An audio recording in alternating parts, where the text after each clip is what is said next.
बिस्मिल्लाहिर्रहमानिर्रहीम। अस्सलामु अलैकुम एवरीवन। कैसे हैं सब? उम्मीद है सब खैरियत से होंगे। अल्लाह हम सबको अपनी हिफ्ज़ो अमान में रखे। तो माय डियर स्टूडेंट, आज हमारा 9th क्लास बायोलॉजी में चैप्टर नंबर 4 का लेक्चर नंबर 1 है, जिसमें आज हमने डिस्कस करना है introduction to cells and tissues. और जो दूसरा टॉपिक हमने डिस्कस करना है microscopy and the emergence of cell theory. Student, microscopy and the emergence of cell theory का आज हम कुछ इंट्रोडक्शन डिस्कस करेंगे, और दिन कल हम इसके लाइट एंड जो दूसरा माइक्रोस्कोप है, दूसरी टाइप है इलेक्ट्रॉन माइक्रोस्कोप, उसको डिस्कस करेंगे। तो मूव करते हैं आज के अपने लेक्चर की तरफ और देखते हैं कि सेल्स एंड टिश्यू का इंट्रोडक्शन क्या है। स्टूडेंट, जो तमाम ऑर्गेनिजम्स होते हैं वो सेल से बने होते हैं। अगर हम यूनिसेलुलर ऑर्गेनिज्म की बात करें तो जो यूनिसेलुलर ऑर्गेनिज्म होते हैं वो सिंगल सेल पे मुश्तमिल होते हैं, जबकि जो मल्टीसेलुलर ऑर्गेनिज्म होते हैं वो बहुत सारे सेल्स पे मुश्तमिल होते हैं। स्टूडेंट, हमने क्या बात की कि अगर आपको सेल्स एंड टिश्यू में से कोई क्वेश्चन आता है तो सबसे पहले आप क्या लिखते हैं? लिखेंगे इसका इंट्रोडक्शन लिखेंगे। इंट्रोडक्शन में आप क्या लिखेंगे कि ऑल ऑर्गेनिजम्स आर कंपोज, तमाम जो ऑर्गेनिज्म हैं वो सेल से बने हैं। और आप यूनिसेलुलर ऑर्गेनिज्म की पीछे हेडिंग देंगे और फिर उसके नीचे आप क्या लिखेंगे कि unicellular organisms are composed of a single cell. Student, आप ये भी लिख सकते हैं कि कंपोजिशन ऑफ यूनिसेलुलर ऑर्गेनिज्म, ये बहुत अच्छी हेडिंग हो जाएगी। तो आप उसके नीचे क्या लिखेंगे वापस कि unicellular organisms are composed of a singular cell, single cell. Student, second जो होगी हेडिंग आप क्या डालेंगे कि कंपोजिशन ऑफ मल्टीसेलुलर ऑर्गेनिज्म। तो आप क्या लिखेंगे कि while multicellular organism या the multicellular organisms are composed of many cells। अब आप बताएंगे कि arrangement of cells in multicellular organism. इसके बाद आपने क्या हेडिंग देनी है? Arrangement of cells in multicellular organism. Students, आप क्या लिखेंगे कि in multicellular organisms cells are arranged in the form of tissues, organ and organ system. Student, सबसे पहले मैंने आपको क्या बताया है, आपने क्या लिखना है? इंट्रोडक्शन की हेडिंग देनी है। आपने नीचे क्या लिखना है कि all organisms are composed of cells. दूसरी हेडिंग आपने देनी है कंपोजिशन ऑफ यूनिसेलुलर ऑर्गेनिज्म। इसमें आप नीचे वापस क्या लिखेंगे हेडिंग के बाद कि unicellular organisms are composed of a single cell. तो सिंगल सेल पे मुश्तमिल होंगे तो स्टूडेंट जाहिर है इनकी कोई खास अरेंजमेंट भी नहीं होगी, सिंगल सेल की क्या अरेंजमेंट हो। उसके बाद अगर मल्टी सेलुलर ऑर्गेनिज्म की बात की जाए तो आप क्या लिखेंगे? Composition of multi cellular organism.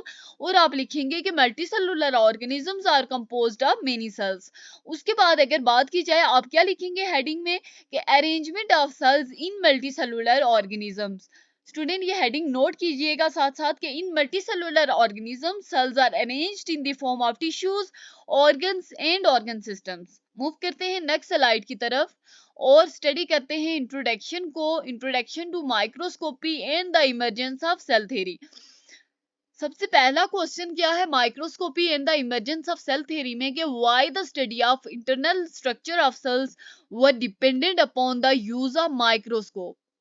क्या क्वेश्चन किया गया है जो सेल्स के इंटरनल स्ट्रक्चर हैं, उनका सेल्स के जो इंटरनल स्ट्रक्चर हैं उनको स्टडी करने के लिए हमें माइक्रोस्कोप के यूज की जरूरत क्यों पड़ती है?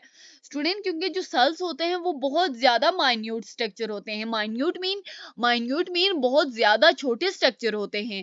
हम उन्हें कभी भी माइक्रोस्कोप को यूज किए बगैर स्टडी नहीं कर सकते। देखें, जो सेल्स की डिस्कवरी हुई है और जो सेल्स के इंटरनल स्ट्रक्चर की स्टडीज हुई हैं, उन तमाम स्टडी की गई हैं वो बगैर माइक्रोस्कोप के यूज के नहीं की गई हैं।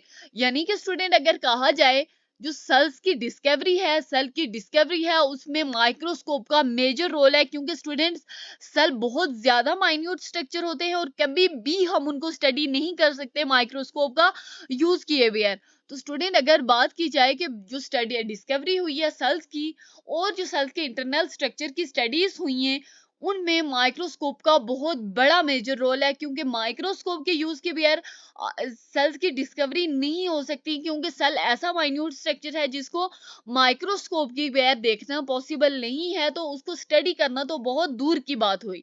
तो स्टडी स्टूडेंट्स के why the studies of the internal structure of cells were dependent upon the use of microscope. Cells are very minute structures. They cannot be studied without using microscopes. The discovery of cells and then The further studies of the internal structure of cells were dependent upon the use of microscope. Move करते हैं next slide की तरफ और देखते हैं question क्या है इसमें। उसके बाद है contribution of Zacharias Janssen. How Zacharias Janssen observe thing under lenses, कैसे ज़ेचारियस जेनसन ने थिंग्स को, चीजों को लेंसेज के अंडर ऑब्जर्व किया था। तो 1956 में हॉलैंड में क्या हुआ था कि ज़ेचारियस जेनसन ने जो ट्यूब थी उस ट्यूब के एंड में उन्होंने लेंसेज को फिट किया और फिर क्या किया कि उस लेंसेज के थ्रू चीजों को ऑब्जर्व करना शुरू किया। सबसे पहली स्टूडेंट आपने क्या बात लिखनी है कि ज़ेचारियस जेनसन ने कैसे चीजों को ऑब्जर्व किया था माइक्रोस्कोप के अंदर। तो आप क्या लिखेंगे कि 1956 में हॉलैंड में क्या स्टडी हुई थी। 1956 में ज़ेचारियस जेनसन ने क्या किया था कि एक ट्यूब ली थी, उस ट्यूब के एंड में उन्होंने लेंसेज को फिट किया था और फिर उन्होंने क्या किया था कि उस लेंसेज को फिट करने के बाद उन्होंने चीजों को ऑब्जर्व करना शुरू किया था। उन्होंने देखा, उन्होंने क्या चीज नोट की, ज़ेचारियस जेनसन ने क्या चीज नोट की कि जो लेंसेज हैं, लेंसेज के थ्रू हम मैग्नेट जो चीजों को 3 to 9 टाइम्स बड़ा देख सकते हैं। यानी कि लेंसेज जो होते हैं वो 3 to 9% तक 3 to 9 टाइम चीजों को मैग्नीफाइड करने की एबिलिटी रखते हैं। तो इस तरह उसने माइक्रोस्कोप को डिस्कवर किया। देखिए स्टूडेंट, आपके पास एक और क्वेश्चन आ सकता है कि how Zacharias Janssen discovered the microscope। तो आप क्या लिखेंगे कि in 1956 in Holland, Zacharias Janssen fitted lenses at the end of the tube and observed things through it. He noted that the lenses magnified the things from 3 to 9 times. In this way, he discovered microscope. Move करते हैं next slide की तरफ। Magnification and resolution. Student, what do you mean by magnification and resolution? Student, previous slide में मैंने आपको एक बात बताई है कि जो माइक्रोस्कोप होता है वो 3 to 9 टाइम चीजों को बड़ा कर सकता है, 3 to 9 टाइम चीजों को मैग्नीफाई करके दिखा सकता है। तो अब हम देखते हैं कि मैग्निफिकेशन का मतलब क्या होता है। मैग्निफिकेशन का मतलब ये होता है कि जब हम किसी भी चीज को माइक्रोस्कोप के अंदर देखते हैं तो फिर जो इसका साइज होता है, इसकी जो इमेज का साइज होता है वो बहुत ज्यादा बढ़ जाता है। तो ये जो increase in the image size है, यानी कि इमेज के साइज में जो इंक्रीज होना है, इसको हम क्या कहेंगे, इसको हम कहेंगे मैग्निफिकेशन। उसके बाद है रेजोल्यूशन। देखिए रेजोल्यूशन क्या होती है, ये रेजोल्यूशन का मतलब होता है कि एक लेंस के थ्रू एक इमेज को कितना क्लियर देखा जा सकता है। यानी कि एक जो लेंस होता है उसके थ्रू ना कि हम एक इमेज को बहुत बड़ा करके देख सकते हैं, इसके अलावा एक और फायदा होता है कि हम इमेज को क्लियर करके भी देख सकते हैं। यानी कि लेंसेज के थ्रू जो इमेज की क्लियरेंस होती है वो बहुत ज्यादा हो जाती है। यानी कि ये, अगर हम रेजोल्यूशन की मेन डेफिनेशन की बात करें तो हम क्या कहेंगे इसके लिए कि माइक्रोस्कोप की ये ऐसी एबिलिटी होती है, या किसी भी ऑप्टिकल इंस्ट्रूमेंट या माइक्रोस्कोप की ये ऐसी एबिलिटी होती है जो कि दो ऑब्जेक्ट्स को, जो कि दो चीजों को अलग अलग दिखा सकती है। तो स्टूडेंट, इस स्लाइड में हमने मैग्निफिकेशन और रेजोल्यूशन को डिस्कस किया है। मैग्निफिकेशन का क्या मतलब है कि when we see anything under a microscope, it's image size increase many time. और इस इमेज के साइज में इंक्रीज होना क्या कहलाता है, मैग्निफिकेशन कहलाता है। उसके बाद अगर रेजोल्यूशन की बात की जाए तो ये माइक्रोस्कोप का दूसरा इंपॉर्टेंट कैरेक्टर है, जिसको रिजॉल्विंग पावर या रेजोल्यूशन भी कहते हैं। और इसको हम क्या कहते हैं, ये इसका मतलब क्या होता है कि एक इमेज की क्लियरिटी, यानी कि एक इमेज को कितना क्लियर करके देखा जा सकता है, इस चीज को रेजोल्यूशन कहते हैं। इस चीज को क्या कहते हैं, रिजॉल्विंग पावर कहते हैं या रेजोल्यूशन कहते हैं। ये किसी भी माइक्रोस्कोप या ऑप्टिकल इंस्ट्रूमेंट की ऐसी एबिलिटी होती है जो कि दो ऑब्जेक्ट को सेपरेट अलग अलग दिखा सकती है। स्टूडेंट, अब क्वेश्चन क्या है कि how we can see minute thing with the help of microscope rather than human eye. यानी कि हम बहुत छोटी चीजों को माइक्रोस्कोप के थ्रू कैसे देख सकते हैं, हालांकि हम अपनी आंख के थ्रू, एक ह्यूमन आई के थ्रू उन चीजों को नहीं देख सकते। तो उन चीजों को माइक्रोस्कोप के थ्रू कैसे देखा जा सकता है। स्टूडेंट, जो हमारी आंख होती है, एक ह्यूमन आई होती है, वो दो पॉइंट के दरमियान सिर्फ कितना डिस्टेंस कितना उन चीजों को डिफ्रेंशिएट करती है। दो पॉइंट के दरमियान सिर्फ 0.1 मिलीमीटर तक उस दो चीजों को डिफ्रेंशिएट कर सकती है, एक उन दोनों का फर्क वजह कर सकती है। तो ये जो 0.1 मिलीमीटर बताई है, ये ह्यूमन आई की रेजोल्यूशन है।